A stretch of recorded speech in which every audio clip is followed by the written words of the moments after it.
नमस्कार।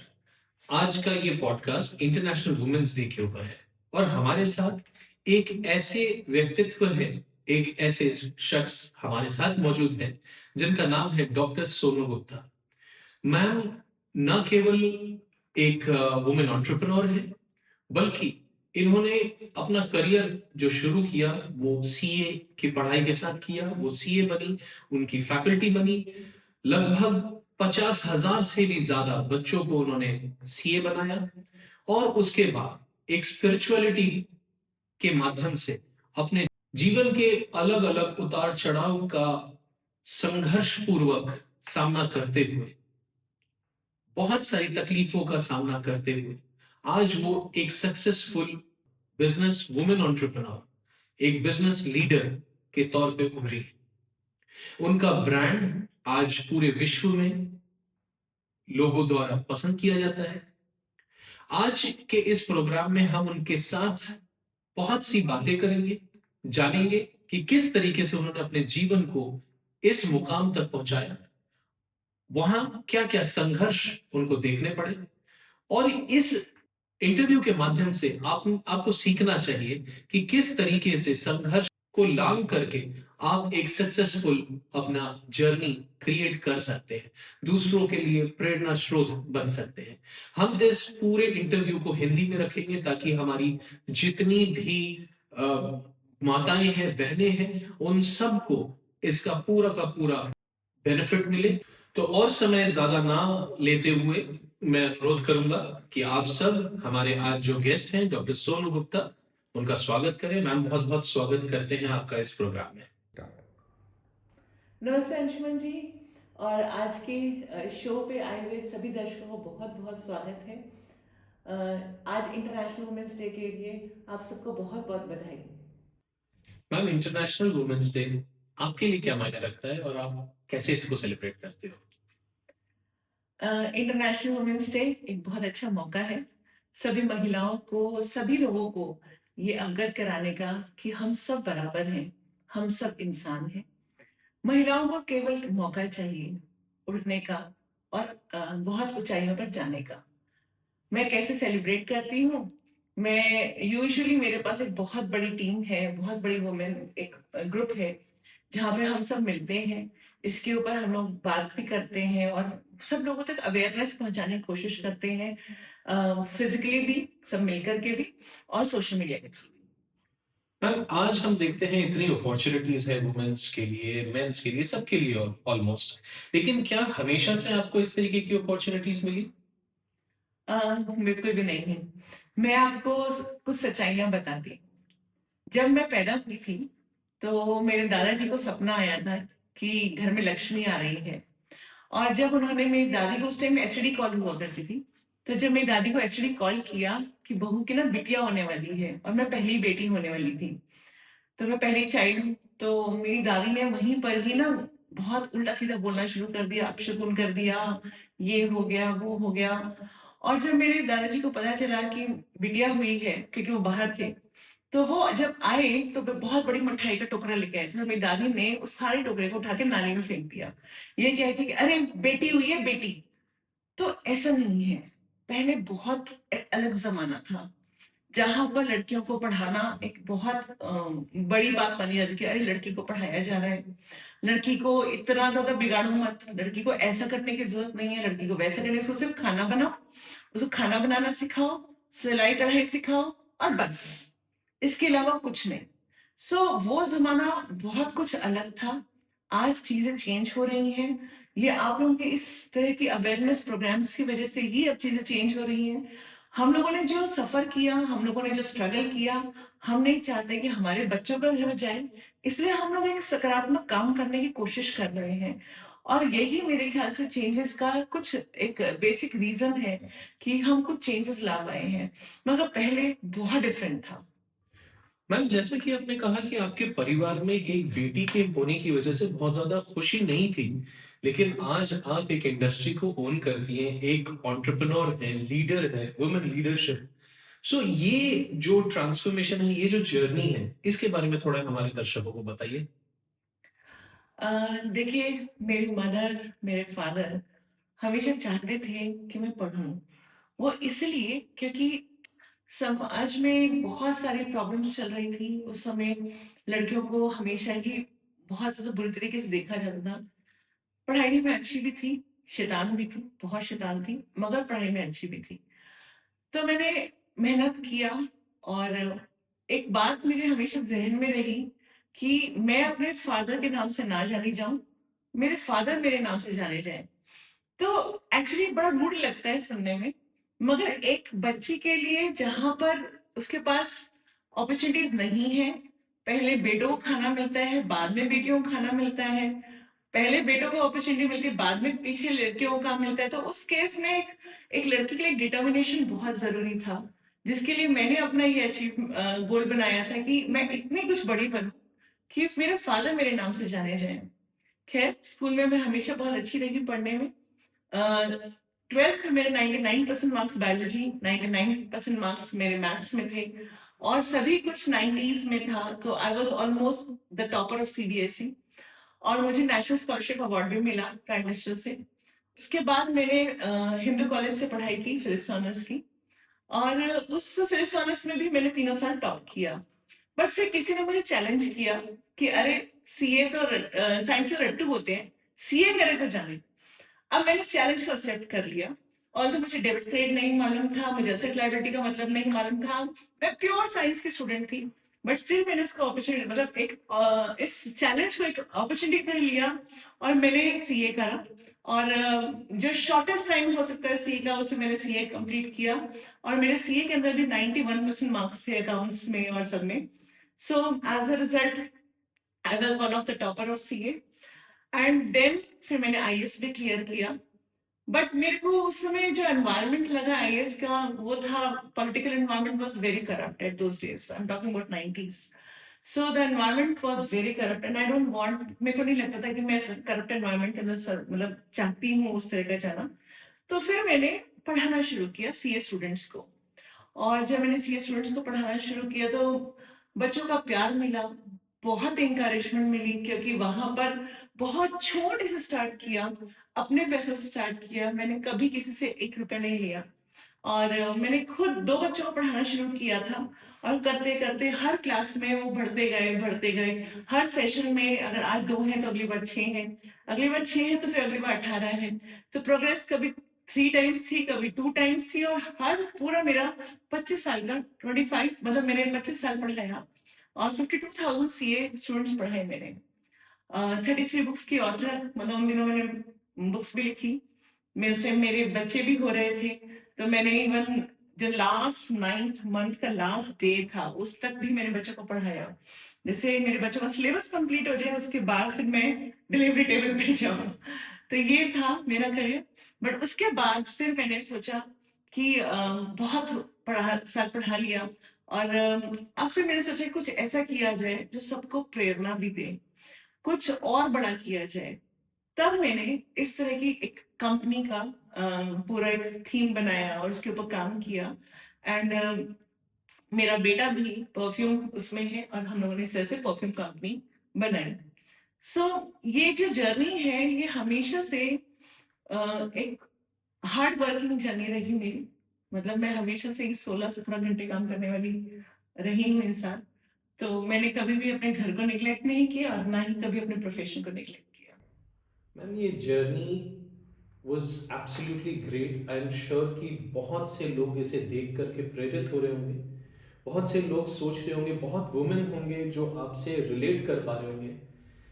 ये जो जर्नी आपने बताई, ये बहुत ही सक्सेसफुल जर्नी अभी तक की। क्या ये इतना आसान था मैम?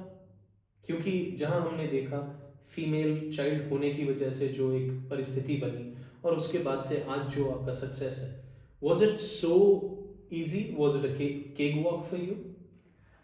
अरे नहीं, बहुत स्ट्रगल करना पड़ता है हर पॉइंट ऑफ एंगल से। इवन पेरेंट्स भी। कई बार तो मुझे जब मैं रात को पढ़ रही होती तो मेरे फादर मुझे बोलते थे कि अरे क्या करेगी इतना पढ़ के, तू तेरे को पीला करके भेजेंगे। अब पीला समझते हैं पूरा गोल्ड ज्वेलरी में, तो हमारे गलियों में नॉर्मली बोलते हैं पीला करके भेजेंगे। तो बोले पूरा पीला करके तुझको भेजेंगे। तो मैं हमेशा पापा को बोलती थी, पापा ये जितना भी पीला है ना वो सारा 3 दिन में लॉकर में चला जाएगा, और उसके बाद क्या होगा, उसके बाद तो फिर मैं वहीं की वहीं हूँ। तो वो सिर्फ इतना ही नहीं, इन लॉज के ताने, और सिर्फ इस वर्ल्ड का जो हमारा कंपटीशन वर्ल्ड था, खास करके जो सी एजुकेशन में वर्ल्ड था, वो सारा का सारा मेल साइड था। टीचर्स जो इस प्रोफेशनल लेवल पे थे सब मेल्स थे। सो एज अ रिजल्ट वो लोग बड़े से लॉबीज भी बनाते थे, हम लोगों के लिए कई बार वोटिंग भी करवाते थे। मुझसे एक इंस्पायर होकर एक और लेडी सी एजुकेशन में पढ़ाने के लिए आई थी, और उन हम दोनों को लेकर के ना वो लोग बहुत ज़्यादा वोटिंग्स भी करवाते थे। आंटी पढ़ा रही हैं, आंटियों से क्या पढ़ना है, इस तरह की स्लोगन्स, इस तरह के वो भी करे जाते, प्रोपागेंडा भी किए जाते थे। बट मैंने देखा कि मेहनत, कॉन्फिडेंस और हार्डवर्क, ये मतलब मेहनत और हार्डवर्क आप एक ही चीज़ को कहेंगे, बट मतलब फिर भी मैं कहूँगी कॉन्फिडेंस रखना ज़रूरी है सबको, और एक मेहनत, एक विजन रखना ज़रूरी कि हाँ मुझे ये अचीव करना है। अगर वो विजन नहीं है तो फिर तो हम बार बार लोग खींचेंगे, लोग आपको नीचे गिराएंगे। बट अगर आपका विजन है कि मुझे वहां तक पहुंचना है, मुझे ये काम करना है, तो आप सच में कर पाएंगे। हम जान रहे हैं मैम के जर्नी को, डॉक्टर सोनू गुप्ता, जो आज इंटरनेशनल वुमेन्स डे के मौके पे हमारे साथ हैं। हम उनके लाइफ के बारे में जान रहे हैं। कोई फ़िल्म से कम नहीं है, कोई एक्साइटमेंट से कम नहीं है, कोई इंस्पिरेशन से कम नहीं है। एक छोटे से ब्रेक के बाद मिलते हैं और थोड़ी और बातचीत करते हैं, जानते हैं एक दूसरे पहलू को डॉक्टर सोनू गुप्ता के साथ। Thank you.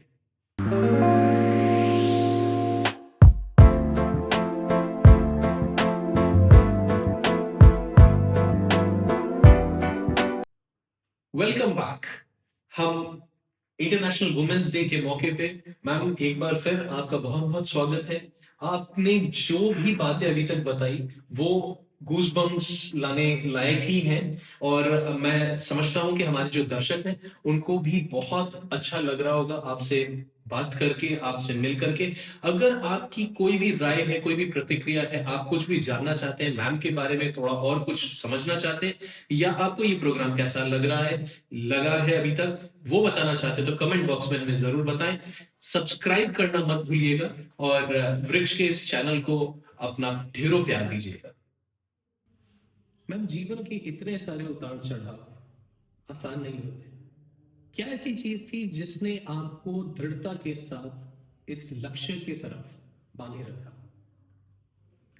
अ, सन 2001 में मेरे को मैं बहुत ज़्यादा क्रेव कर रही थी, क्योंकि मैंने कहीं न कहीं अपने स्कूल लाइफ में वेदास पढ़े थे, और वेदास की मैं नेशनल टॉपर भी रही थी। मेरी दादी मुझे बड़ी सारी जगह लेके जाया करती थी, कभी कहीं, कभी कहीं। सो मेरे पास बहुत सारे क्वेश्चंस होते थे, और मेरा स्कूलिंग भी आदर्श समाज स्कूल है, तो मेरे पास और भी बहुत सारे क्वेश्चंस थे। सो क्योंकि वे और जो उनके टीचर्स थे और जो लोग कहते हैं वो सब बिल्कुल डिफरेंट था। तो उन सबको जानने के लिए मैंने भगवत गीता पढ़ना शुरू किया, और मेरे को कुछ ऐसे संत भी मिले जिन्होंने मुझे भगवत गीता समझाया।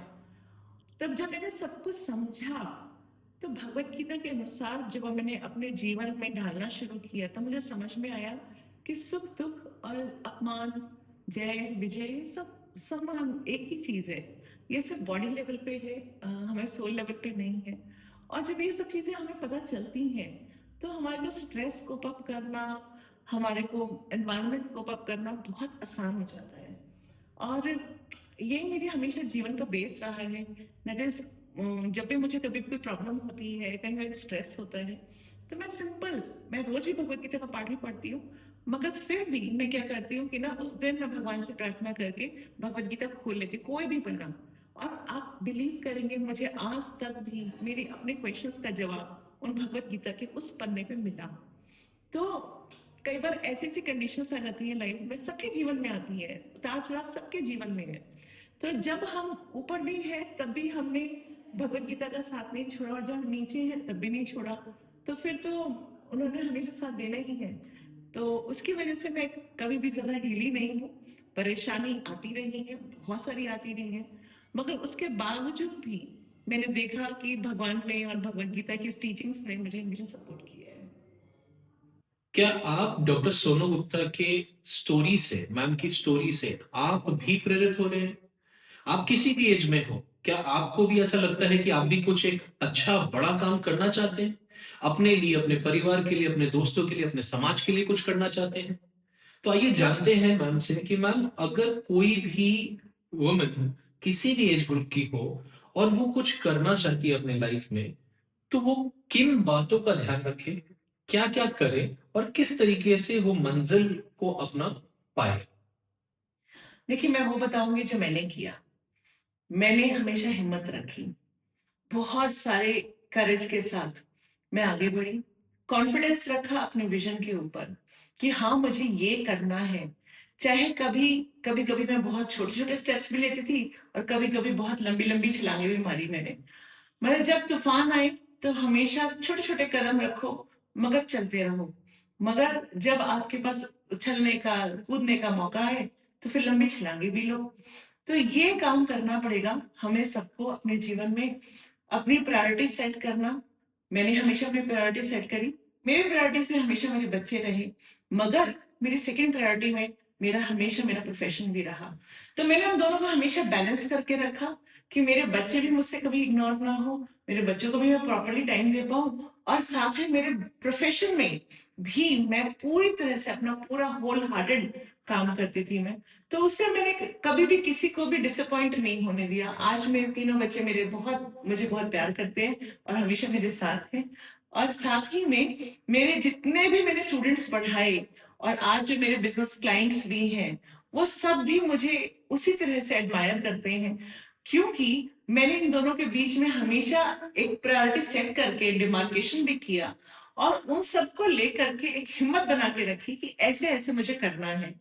तो एक पेपर के ऊपर आप भी लिखिए कि आपको क्या करना है और आपका क्या टाइमलाइन है। उसके लिए चलते रहिए, हताश मत होइए। मैम आज 2025 में हम हैं। 2030 का वुमेन्स डे, ये बड़ा अटपटा सा सवाल आपको लगेगा, लेकिन 2030 का वुमेन्स डे जो है, वो आप किस तरीके से सेलिब्रेट करना चाहोगे? एक बहुत इम्पोर्टेंट बात के साथ कि किसी भी महिला को एक प्रोडक्ट की तरह ना देखा जाए। महिलाओं को महिला भी इंसान है, वुमेन्स भी हम एक जैसे ही हैं हम सब।